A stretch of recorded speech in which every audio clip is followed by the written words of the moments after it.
తెలంగాణ కాంగ్రెస్ విషయంలో ఏఐసిసి పెద్దలకు క్లారిటీ లేకుండా పోయింది. 9 నెలల నుంచి పోస్టుల భర్తీ ఎందుకు కన్ఫ్యూజ్ అవుతుంది? అరకొర కమిటీతో ఇంకెన్నాళ్ళు బండి లాగిస్తారు? అత్యంత కీలకమైన పదవుల భర్తీకి ఇంకెన్నాళ్ళు సమయం కావాలి? పార్టీ పెద్దల మధ్య ఏకాభిప్రాయం కుదరట్లేదా? Let's watch the story.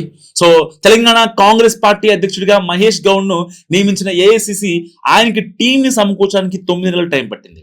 అయినా సరే ఇప్పటికీ పూర్తి స్థాయిలో పిసిసి కమిటీ నియామకం జరగలేదు. కేవలం ఉపాధ్యక్షులు, ప్రధాన కార్యదర్శులను మాత్రమే నియమించి చేతులు దులుపుకుంది పార్టీ అధిష్టానం. ఇంకా సీనియర్ వైస్ ప్రెసిడెంట్స్, ఇంకా వర్కింగ్ ప్రెసిడెంట్స్ కావచ్చు, కార్యదర్శులను కూడా నియమించాల్సి ఉంది. సో ప్రచార కమిటీ చైర్మన్ ని కూడా నియమిస్తారని చెప్పుకున్నా అది కూడా ఇప్పటికీ స్టిల్ పెండింగ్ లో ఉంది. సో రాములమ్మకి ఇస్తారా, ఇంకెవరికి ఇస్తారా? అందు గతంలో ఆవిడ చాలా యాక్టివ్ గా పనిచేస్తారు కాబట్టి ఆ పోస్టులను పక్కన పెడితే ఈ పోస్టులన్నింటినీ ఎప్పుడు భర్తీ చేస్తారో కూడా ఇప్పటికీ క్లారిటీ లేదు. అటు అతి ముఖ్యమైన వర్కింగ్ ప్రెసిడెంట్స్ ఎంపిక కూడా పేచీలతో ఎప్పటికప్పుడు వాయిదా పడుతూనే ఉంది. పార్టీ నాయకత్వానికి, సీనియర్ లీడర్స్ కు మధ్య ఏకాభిప్రాయం కుదరకపోవడంతో వర్కింగ్ ప్రెసిడెంట్స్ నియామకం కొలికి రావట్లేదు.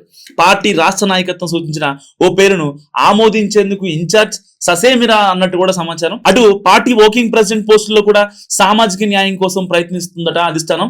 ఈ క్రమంలో ఎస్టీల నుంచి ఎంపీ బలరాం నాయక్, మరో నేత బెల్లయ్య నాయక్ పేరు కూడా పరిశీలనలో ఉన్న సమాచారం.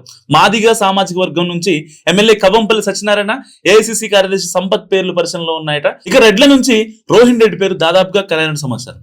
ఇప్పుడు పేచీ అంతా మైనార్టీ విభాగం నుంచి ఎవరిని తీసుకోవాలని దగ్గరే. సో అటు నుంచి ఫయం, ఫిరోజ్ ఖాన్ తో పాటు మరో 2 పేర్లు పరిశీలనలో ఉన్నట్టు తెలుస్తుంది.